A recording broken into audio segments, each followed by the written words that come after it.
नमस्कार, आप देख रहे हैं एनडीटीवी इंडिया का यूट्यूब बुलेटिन। मैं हूं अदिति राजपूत। सबसे पहले शुरुआत कर रहे हैं दिल्ली हिंसा में एक चेहरा जो बहुत ज़्यादा वायरल हुआ। एक ऐसा वीडियो जिसमें एक शख्स जो है वो पिस्टल ताने हुए पुलिस वाले की तरफ बढ़ता हुआ नजर आ रहा था और उसके बाद उसने फायरिंग भी की और उस व्यक्ति का नाम शाहरुख था। लंबे वक्त से पुलिस उसकी तलाश कर रही थी, लेकिन अब जो क्राइम ब्रांच है उसने शाहरुख को गिरफ्तार कर लिया है। उत्तर प्रदेश के शामली से शाहरुख गिरफ्तार किया गया है। जाफराबाद की वो तस्वीरें थी जब शाहरुख जो है वो लोगों के सामने इस तरह से नज़र आ रहा था, जब उसके पीछे पूरी एक भीड़ थी और वो सबसे आगे नज़र आ रहा था और वहाँ पर एक पुलिस वाला था जो उसके सामने खड़ा हुआ वो नज़र आ रहा था और पिस्टल ताने हुए था ये यहाँ पर।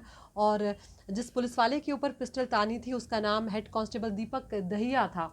और ये वो तस्वीर है जिस वक्त आप देख पा रहे हैं उसमें। और दीपक दहिया कौन है वो भी हम आपको दिखा देते हैं। ये हैं जिनके ऊपर पिस्टल उस वक्त आनी थी, लेकिन गनीमत ये रही कि शाहरुख ने उस वक्त फायरिंग नहीं करी, लेकिन वो लगातार फायरिंग कर रहा था, लेकिन इनके ऊपर उसने गोली नहीं चलाई। और वो उस तरफ जो रोड के आपको दिख रहे हैं इन लोगों के ऊपर वो लगातार उस तरफ फायरिंग कर रहा था। तो अब पुलिस ने आखिरकार इसको पकड़ लिया है और आज जो इसकी तस्वीरें निकल कर सामने आई हैं गिरफ्तारी के बाद, वो भी हम आपको यहाँ पर दिखा देते हैं कि किस तरह से इसे जब शामली से आज गिरफ्तार हुआ तो ये इस तरह की चेक्स की शर्ट जो है वो इसने पहनी हुई थी। और उसके बाद अभी जो निकल कर जानकारियाँ सामने आ रही हैं ये है कि काफ़ी इन्हें जिम जाने का शौक़ है। ये बहुत बॉडी बिल्डिंग वगैरह जो है वो करते रहते हैं, लेकिन क्रिमिनल रिकॉर्ड, कोई आपराधिक रिकॉर्ड इनका अब तक नहीं है। लेकिन इनके पिता जो हैं वो हाल ही में ज़मानत पर बाहर आए हैं। ड्रग पेडलर वो हैं और शाहरुख की जो उम्र बताई जा रही है वो 27 साल है। और ये भी यहाँ पर बताया जा रहा है कि जिस तरह से उस दिन जो हिंसा हुई उसमें जो स्थानीय लोग थे उनकी काफ़ी बड़ी भूमिका जो है वो यहाँ पर रही है। ये वो तस्वीरें हैं जब आप देख रहे हैं, बहुत ज़्यादा ये वायरल हुई थी और बहुत क्लोजअप शॉट्स जो हैं शाहरुख के वो निकल कर सामने आए थे। तो अपराधियों से यहाँ पर जब गिरफ्तारियाँ हुई हैं तो बड़ी तादाद में अवैध जो हथियार हैं वो भी यहाँ पर बरामद हुए हैं। और जब जख्मियों की हालत का अंदाज़ा अस्पतालों से निकाला गया तो 80 से ज़्यादा लोग जो जख्मी हैं उनमें से ऐसे हैं जिन्हें गन शॉट इंजरी है, जो कि अपने आप में कई सवाल खड़े करता है कि इतने सारे अवैध हथियार, कारतूस और इतने सारे लोगों को जब गोली लगी तो आखिर क्या हो रहा था? क्या इन दंगों के लिए पहले से तैयारी कर ली गई थी या जो बाहर से लोगों को बुलाया गया? और ये भी पुलिस की तफ्तीश में निकल कर आया कि जो स्थानीय अपराधी हैं, जो लोकल जो गुंडे होते हैं, जो अपराधी होते हैं, उनकी बहुत बड़ी भूमिका रही है इन दंगों में। उन्होंने बहुत ज़्यादा यहाँ पर जो है दंगे फैलाए और हिंसा जो है वो भड़काने में, लोगों को भी अपने साथ बटोरने में इन लोगों की भूमिका रही है। तो अभी इस मामले में जांच चल रही है, पुलिस और तफ्तीश करेगी शाहरुख के बारे में, उसके बाद निकल कर आएगा। लेकिन एक बहुत बड़ा चेहरा ये दिल्ली दंगों का बन गया था जिसकी गिरफ्तारी ज़रूरी थी और इसीलिए पुलिस पर भी कहीं ना कहीं दबाव था। कई टीमें पुलिस की जो है वो लगी हुई थी, क्राइम ब्रांच की टीमें जो है लगातार तफ्तीश कर रही थी, इसको तलाशने में जुटी हुई थी और आज आखिरकार कामयाबी जो है वो हासिल हो गई है। तो दिल्ली हिंसा का जो मामला है वो लगातार फैलता जा रहा है, बढ़ता जा रहा है। उसकी वजह ये है कि मौतों की संख्या जो है वो 48 तक पहुंच गई है।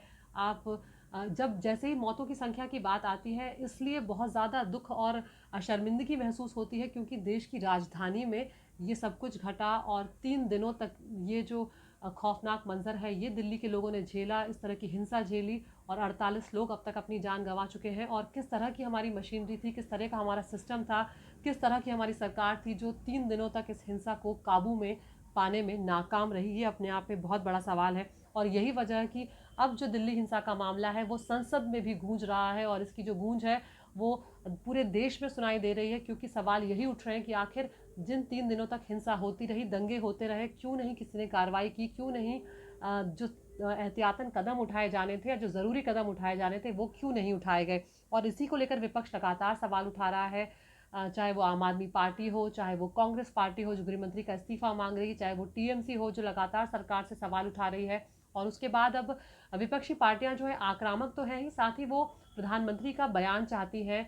वो ये चाहती हैं कि इस मुद्दे पर बहस हो, इस मुद्दे पर चर्चा की जाए सदन में। सरकार का ये कहना है कि वो बहस करने को तैयार है, लेकिन फिलहाल गृहमंत्री किसी तरह का कोई बयान इस पर आकर नहीं देने वाले हैं, जिसको लेकर विपक्ष और भी ज़्यादा आक्रामक है और कह रहा है कि विपक्ष का ये कहना है कि मूक दर्शक बने उस वक्त सरकार और गृहमंत्री जो हैं वो बैठे रहे और उन्होंने इस हिंसा को हो जाने दिया।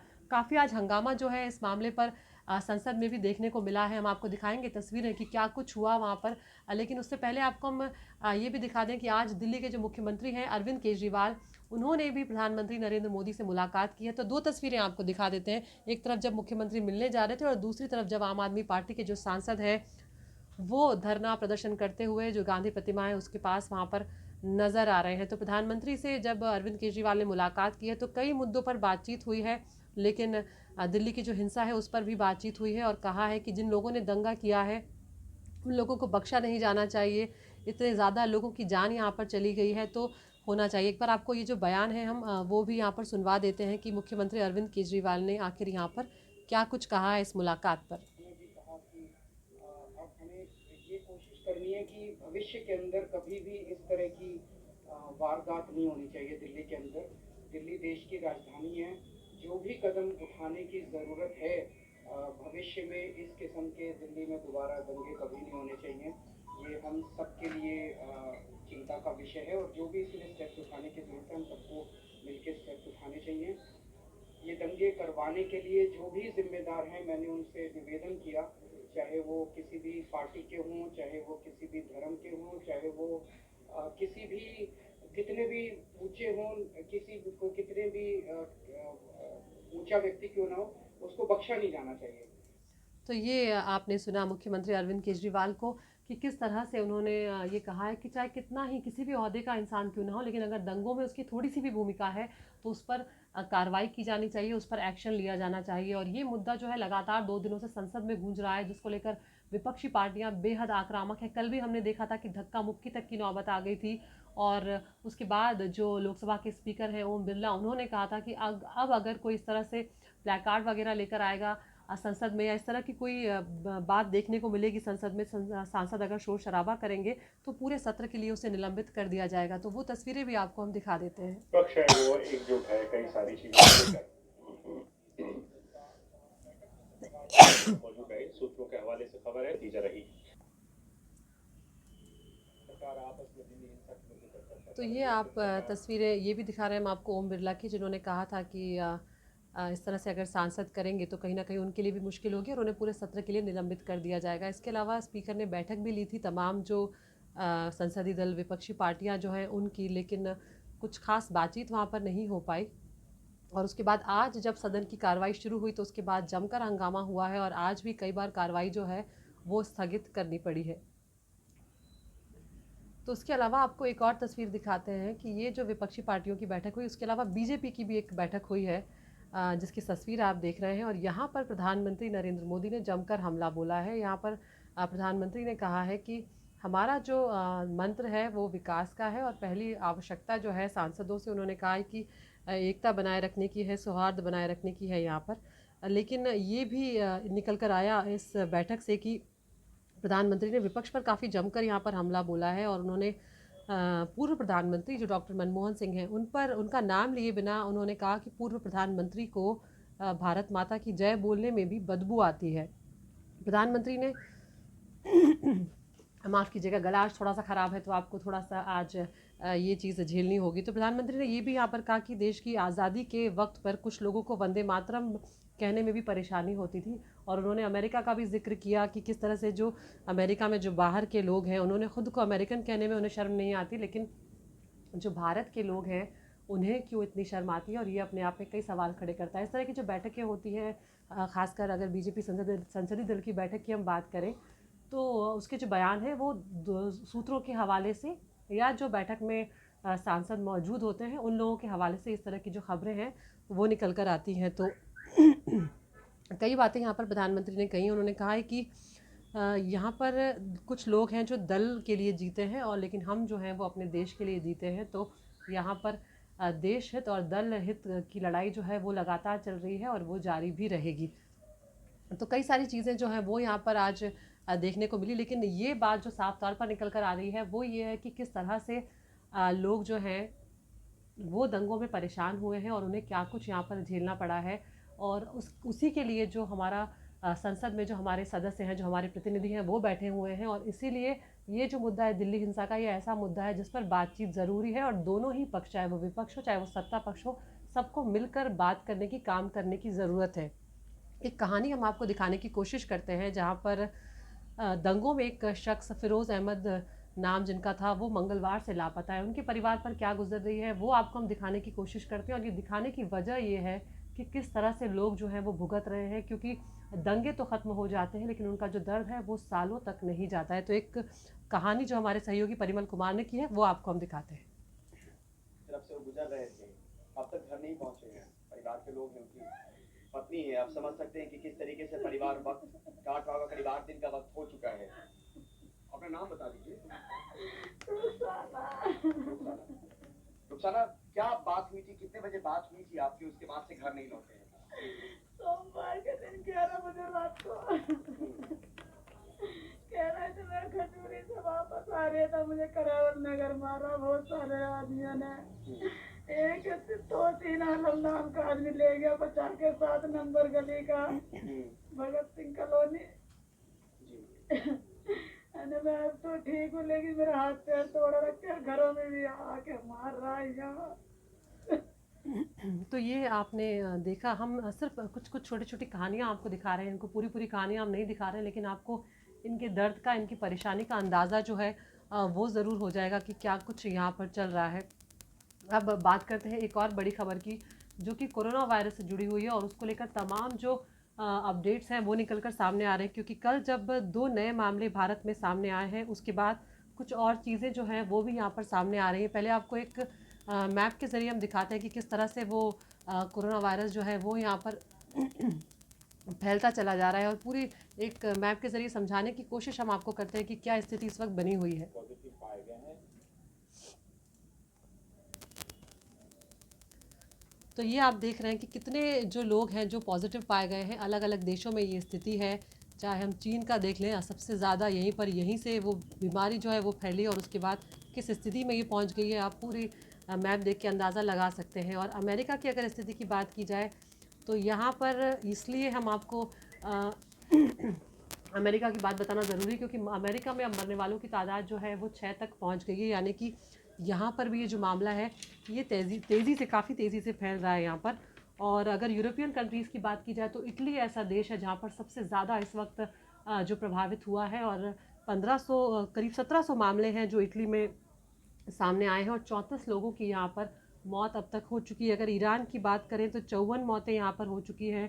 करीब 67 देश ऐसे हैं जो कोरोना जहाँ पर पहुँच चुका है, जहाँ पर कोरोना के पॉजिटिव मामले जो हैं वो सामने निकल कर आए हैं।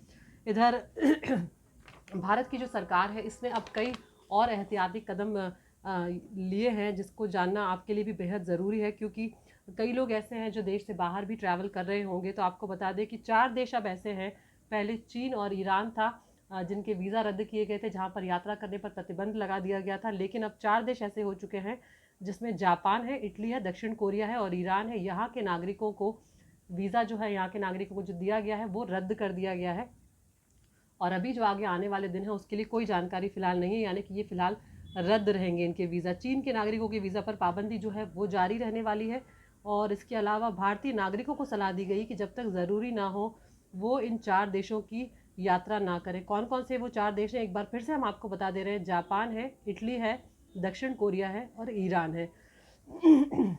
अब जो एक और खबर निकल कर आई है, क्योंकि कहीं ना कहीं अब ये अंदेशा हो रहा है कि भारत ने बहुत ज़्यादा पाबंदियां जो हैं अब तक नहीं लगा के रखी थी, तो क्या इसके चलते कुछ ऐसे मरीज़ हैं जो भारत में आ चुके हैं, इसका अंदेशा कहीं ना कहीं हो गया है, जिसके चलते अब जो है एहतियाती कदम उठाए जा रहे हैं। और जो नई खबर जानकारी यहाँ पर निकल कर आ रही है वो ये है कि 2 स्कूल जो है नोएडा में वो बंद कर दिए गए, और उसकी वजह यह है कि जो व्यक्ति दिल्ली में पॉजिटिव पाए गए हैं उनके बच्चे जो हैं वो नोएडा के स्कूल में पढ़ते हैं, और जैसे ही ये खबर नोएडा के स्कूल को लगी, स्कूल को बंद कर दिया गया और उन बच्चों को, उस पूरे परिवार को आइसोलेशन में रखा गया।